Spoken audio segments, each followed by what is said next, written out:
My name is Ashley and I am going to be teaching you guys how to crochet today.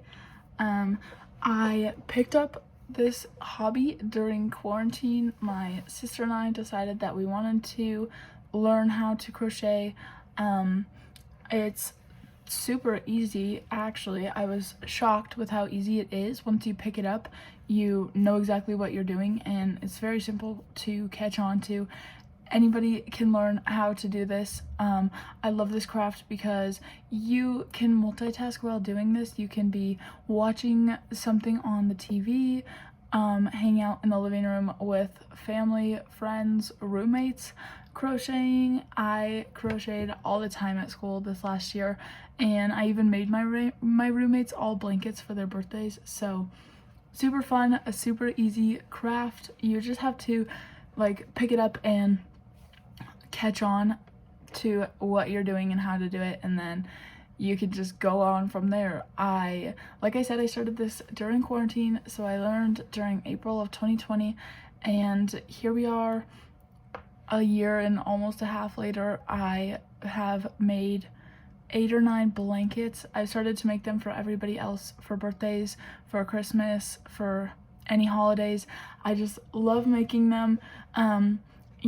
I also love crocheting because you completely pick what you make. You can crochet anything: hats, socks, blankets, shirts, sweaters, coats, you name it, you can crochet it, and if you just find a tutorial for it. So I think that it's super fun.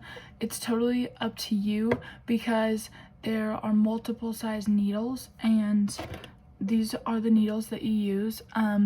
And based off of how big of a needle you use, your stitchings are bigger. And what I've found is that the bigger the stitch, the faster the blanket goes, and the smaller the stitch, the longer it takes. But I kind of like how the smaller stitching looks with some blankets and the bigger stitching looks on some blankets. It's just a whole thing that you figure out. You get to pick your yarn. Here's my yarn. These are the only two things that you need to get started, is your needle and your yarn. And you get to pick the material of the yarn, if it's soft or if it's rough, if it's tiny or if it's huge. You get to pick all of that, and then you also get to pick your stitching. So there are multiple types of stitching. I'm currently working on this beginner's blanket that teaches you a whole bunch of different types of stitches. I don't have a whole bunch of it done, but what I have so far, I've learned 4 new stitches, and I just was doing forever the simple stitch, and then I realized at the beginning of summer I was ready and I wanted to learn other stitches and switch it up, make my blankets a little more out there. So I picked up this beginner blanket, which is so cool because when you're doing blankets it can get kind of repetitive and it's just the same thing, like the same stitch, the same color, the same size. It's the same thing over and over and over and over again until you're all done, and it can get kind of repetitive and you can get bored with it. So I decided that I wanted to learn new stitches, and this blanket is constantly also switching colors, as you can see. So you really never get tired of it because it's just constantly something new, a new stitch and a new color, and it's like a whole new blanket, but it's the same one. So they can range how long they take you. So I have done a blanket before in like 2 weeks, and I have some blankets that I started in October that I've still not finished. So it just depends how often you work on them, how long you work on them for, and how much you're working on them. So the needle size changes the size of the stitch. So if you look very closely, this stitching is pretty small.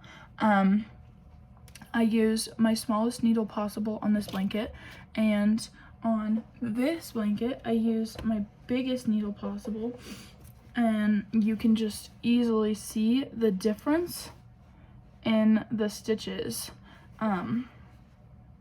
So yeah, this is a blanket I made for my mom for Christmas, and it's all done now. But it just like I said, is totally up to you. You create the entire craft, and I love how flexible and laid back it is, and you can do it whenever and honestly wherever. I took this one with me when I just went to the East Coast.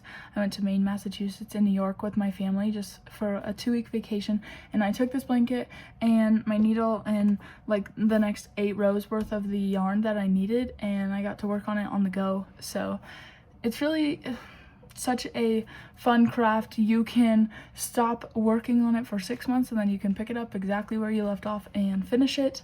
I just think that it's so cool, and as I started doing research to talk about this, I learned how good exactly crocheting is for you. Some of the benefits that you get out of it is that it can like help calm down and soothe your body and your brain as you're like winding down from your day, getting ready to go to sleep. So you can just implement this in your everyday life right before bed and just completely relax and get your whole body to be rested and get ready to go to sleep. So if you're a crafty person, this is the perfect outlet for you to just start picking up and start working on and make whatever you want with the crocheting. You can use crocheting as meditation also, so it can be a daily way to minimize the effects of stress in your life, and you can just use crocheting to sit back, relax, unwind from your day, let all of the nerves that are worked up go, and just calm down, get ready to go to sleep. It can actually reduce the stress in your body, which will then make your heart rate decrease and you'll feel overall better and more ready to fall asleep.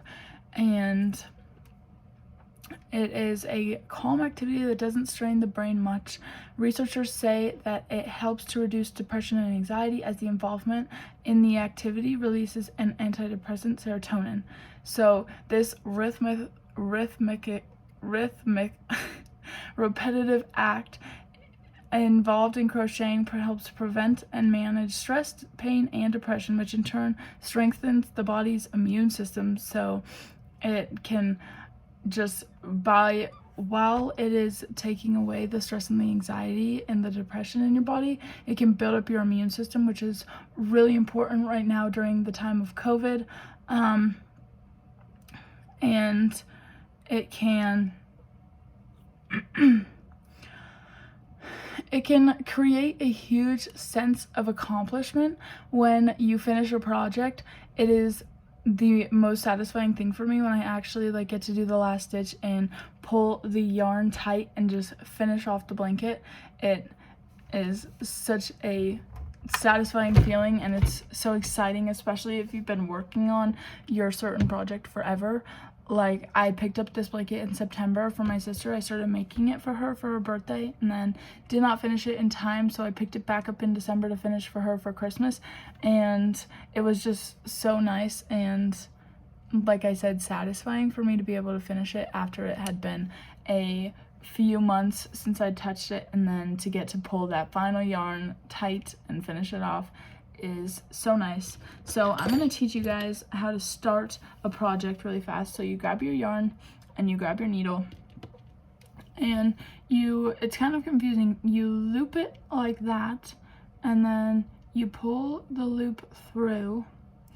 If you would like to actually pick up crochet and want a better tutorial, definitely look one up on YouTube, because I am no professional tutorialist, but I just want to show you guys really fast. So then you have that, and you put your needle through it, and then you just yarn over the needle like that.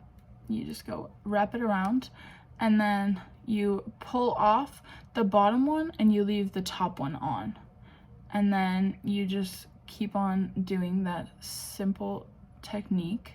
So you just take your yarn, wrap it around the needle, and pull off the bottom one.